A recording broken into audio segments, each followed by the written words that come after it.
Do you have Kinder who talk in zwei Sprachen at the same Zeit? If so, you might be raising bilingual children. Today we are talking about raising bilingual children. It is fun. I know this from experience. I have my two girls, Kira and Soraya, who are German, Australian, American, and they are bilingual.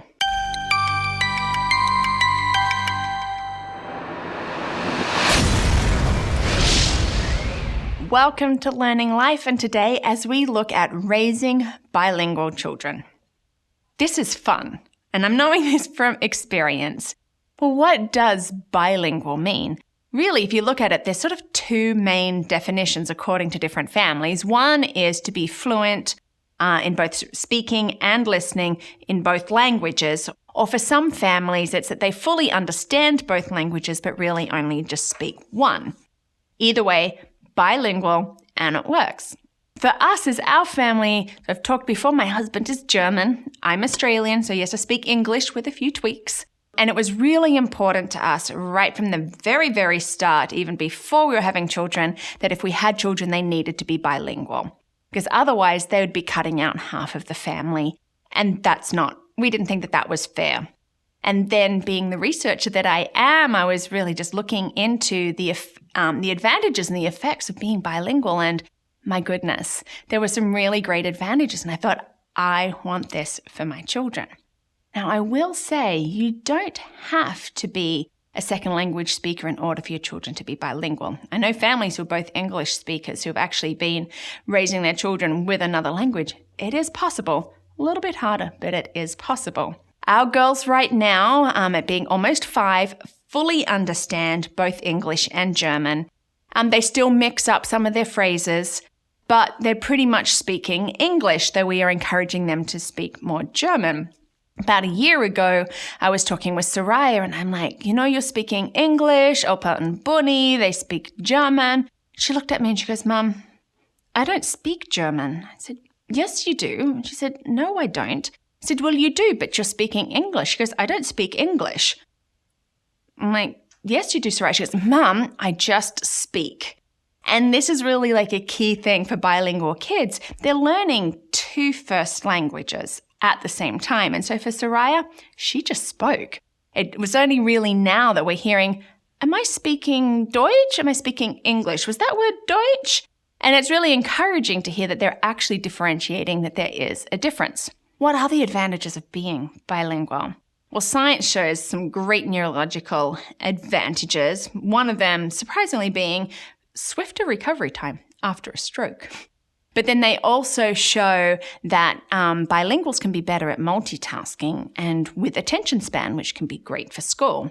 There's also that great employment benefit. So many employers now, as the world seems to shrink smaller, are looking for bilingual speakers. So it can actually be an advantage in the workplace. And science also shows that bilinguals are actually better at reading others and being empathetic. And I find that this is interesting, that looking at the processes of these languages, how they can actually read others. And they say if you are raised bilingual, then it makes it easier to be learning other languages later. So that is also awesome. Now, of course, there are some disadvantages. And these are ones that actually come from bilingual speakers themselves.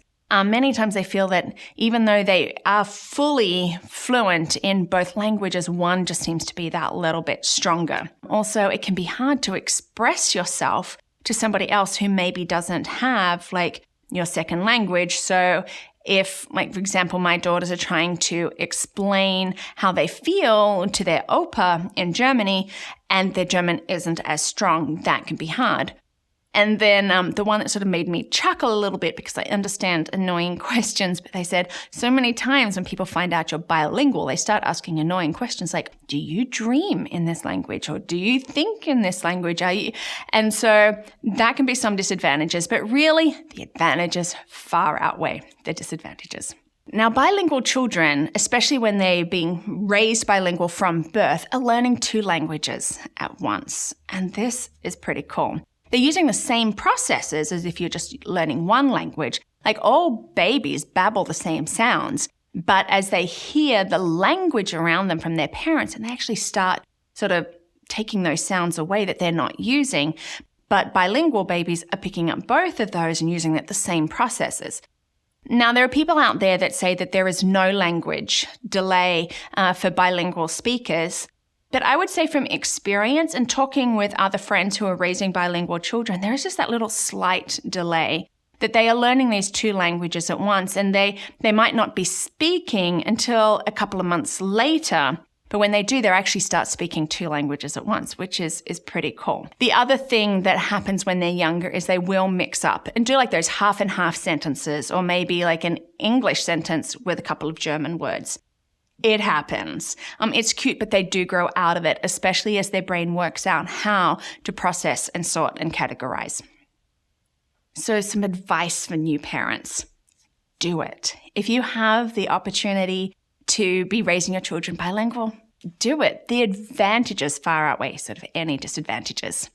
But decide on what method perhaps that you're going to use. It could be one language, one parent. So like in our house, it would be my husband would only speak German to the girls, which he does, but then I would only speak English. I would never speak any German at all.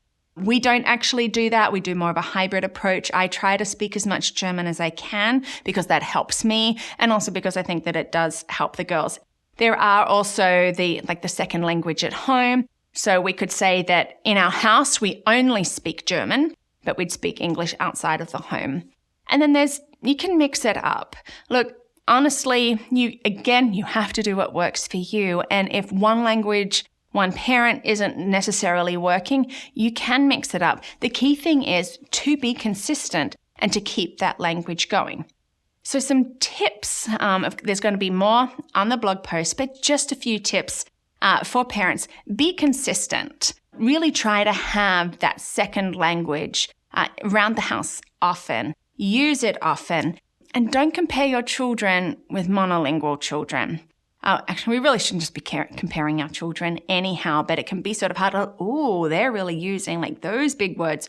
Remember, your children are processing two languages at the same time. Try and use technology. We have actually set the girls' Netflix account to anything that can be in German is in German.